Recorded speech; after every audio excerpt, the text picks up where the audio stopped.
Who drinks RC Cola anyway? It's a question that Coke and Pepsi consumers have been asking for decades. RC has had devoted admirers for almost a century. It would have given Coke and Pepsi a run for their money in an alternate and very plausible universe. At one time, it did. Believe it or not, Royal Crown Cola was once one of the most inventive corporations in the beverage sector. It introduced the first canned soda, the first caffeine-free soda, and the first 16-ounce drink. It was the first to mainstream Diet Cola and did countrywide taste evaluations. But why isn't it so common today? Hang on as we go back in time and see the rise and tragic fall of RC Cola. RC Cola began in Columbus, Georgia, when a young pharmacist, Claude A. Hatcher, sought to produce and bottle beverages for his family's grocery shop. He dubbed his new beverage line Royal Crown. However, the company's origins were sparked by a quarrel with the reigning king of soft drinks, Coca-Cola. According to Encyclopedia.com, Hatcher was selling a lot of that soft drink to his grocery store customers and thought he deserved a piece of the profits, or at the very least, a lower purchasing price on the bottles. Hatcher, then 27 years old, was denied by Coca-Cola from the demands for more commission, and that led to birth of Royal Crown. Royal Crown introduces its first sodas.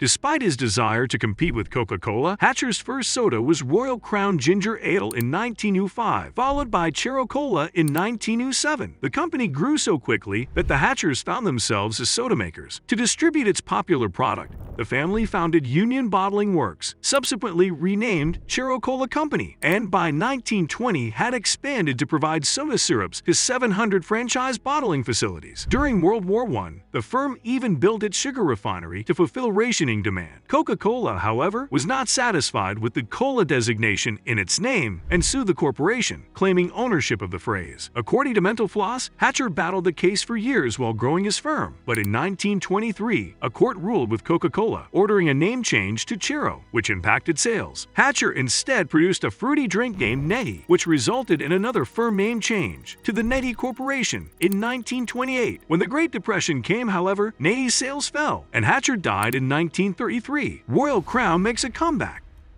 With the company's sales director, H.R. Mott, at the lead, sales numbers began to improve. As a shrewd businessman, Mott discontinued manufacturing of the worst-selling sodas and reintroduced Chero Cola in 1934 as a plain, not cherry-flavored, cola dubbed Royal Crown. In homage to the line's roots, sales would increase more than tenfold over the following decade, and the Netty Corporation was back in the game. A scientist created the new Royal Crown Cola over 6 months, according to Dr. Pepper's Snapple Group, and the effort paid off as the beverage became an immediate phenomenon. By the 1940s, the soda had reached 47 of the 48 contiguous states, thanks to innovative advertising starring the era's top performers, such as Bob Hope and Bing Crosby. Overall, the 1940s were a prosperous decade for Royal Crown. In 1940, the corporation pioneered publicly conducted blind tasting testing against rivals and triumph. Meanwhile, in 1944, a court declared that the word cola was once again permissible for producers. Therefore, the firm was renamed Royal Crown Cola Company. Royal Crown's innovations create controversy. Now that it had gained traction, Royal Crown had made several contributions to the soda industry, producing the first widely accessible canned sodas in 1954, followed by larger 16-ounce bottles in 1959. Royal Crown was also the first firm to introduce diet soda to the public, with Diet Right, followed by a caffeine-free variant called RC 100 and a cherry-flavored variation called Diet Cherry RC. Diet sodas were designed for diabetics, but they were also popular among dieters. Unfortunately, the diet soda sparked controversy owing to the use of cyclamets as a sweetener, which was later prohibited due to health concerns in 1970. Since Diet Right helped Royal Crown reach the #1 place in the diet soda category, the health issue caused the company's revenues to drop. In an unusual twist, the corporation diversified by purchasing 2 fruit juice manufacturers and 7 home furnishings companies before acquiring the fast food giant Arby's. The company was bought by Victor Posner, who took over in 1984. Royal Crown loses major market share.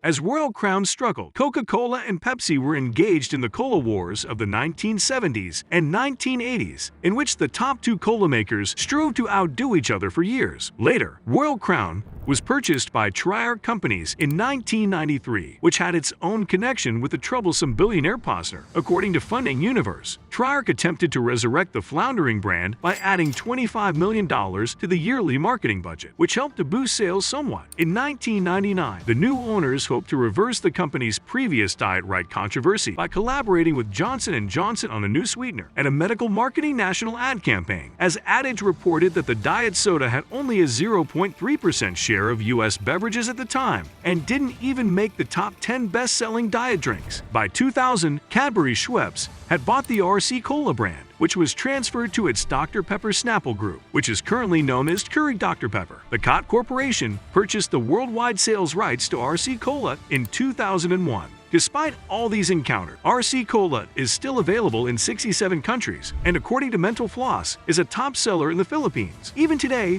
115 years after its modest seller origins, it remains a favorite Southern underdog worth drinking for many American soda enthusiasts. And that's the story of RC Cola and how it came from one of the most influential to one of the most unpopular soft drink manufacturers. Have you had any RC drinks? How was it? Please let us know in the comments section. Until the next one, bye!